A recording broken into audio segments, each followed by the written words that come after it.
So Jehoshaphat heads home. The battle's over. And what's the result of it? When we pick up in chapter 19, verse 1, then Jehoshaphat, king of Judah, returned in safety to his own house in Jerusalem. And Jehu, the son of Hanani, the seer, went out to meet him and said to King Jehoshaphat, should you help the wicked and love those who hate the Lord, and so bring wrath on yourself from the Lord? That's a good question, isn't it? I think it's a good question for modern Christians. Should you be in the business of either complicitly or actively, out of politeness, out of some sort of show of kindness, whatever it is, help evil do its work? Should you? Should you just stay silent while they try to turn children into sexual deviants? Out of some sort. Well, we disagree politically. We might as well just let them do what they do, right? Well, that's crazy, right? That's crazy. And people may say, well, we're not a nation like Israel. We're not a nation of God. We're something else. We're something quite secular. Well, you can leave it that way if you want to, but don't be surprised if God sends out a Hanani at some point to say, what are you doing? What exactly are you doing? And so there's the question, Jehoshaphat, what are you doing? You shouldn't be involved in this stuff. You're God's king. You're God's man. You're one of God's people. What are you doing? But there is some good in you, for you've removed the Asheroth from the land. You have set your heart to seek God. And I think that's another good point. You went after the evil that you couldn't close your eyes to, but you closed your eyes to the evil you should have seen. And that, my friend, is a very good question in your own life. So Jehoshaphat lived in Jerusalem, went out to among the people from Beersheba to the hill country of Ephraim, and brought them back to the Lord, the God of their fathers. And so, yeah, he learned his lesson, at least to a point, right? And he goes, okay, yeah, we don't do that again, and we make sure our people walk with the Lord. And he appointed judges in the land of the fortified cities in Judah, city by city. And he said to the judges, consider what you are doing. For you do not judge for a man, but for the Lord who is with you when you render judgment. And that, folks, is a very good question for the modern world.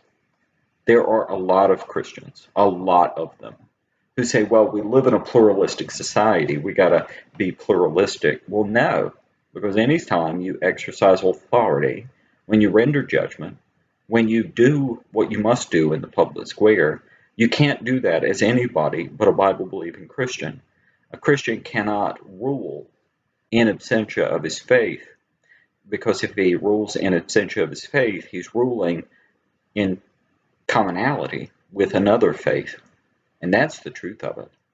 And so he says to these judges, look, also understand, the only way justice is going to be rendered, righteousness is going to be upheld, is if you maintain it according to God's standard. Now then, let the fear of the Lord be upon you. Be very careful what you do, for the Lord our God will have no part in unrighteousness or partiality or the taking of a bribe.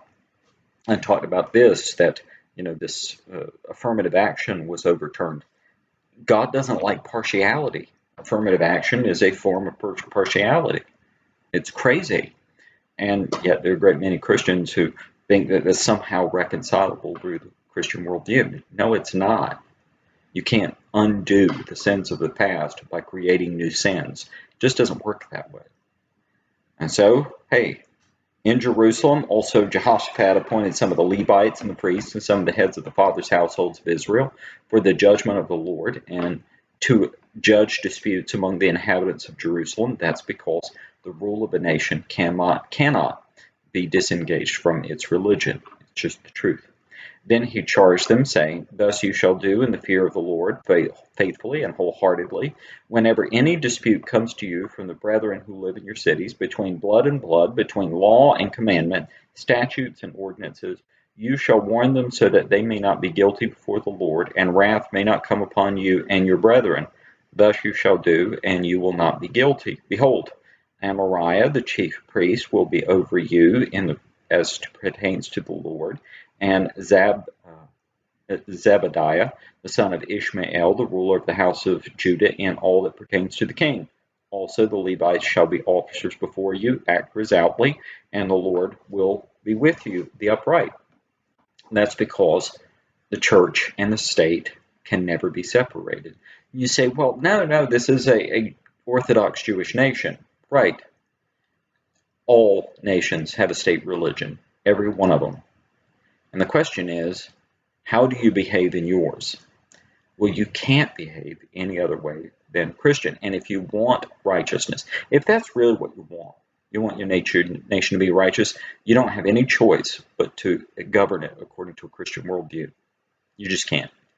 Every other view fails.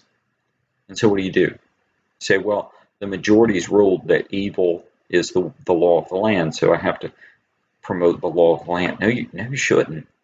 No, you shouldn't.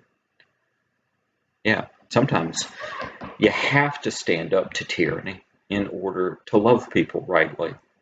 You have to stand against unrighteousness always if you want the Lord on your side. God cannot bless evil. And so, Christian, here you are with a difficult point in your nation's history. Do you work to make the nation more Christian? Or do you just keep doing this thing? You compromise and you uphold evil and you say, well, I'm doing my Christian duty to the state, right? I'm doing my Christian duty to the state by affirming evil. That's not the way it works, of course. Not the way it works.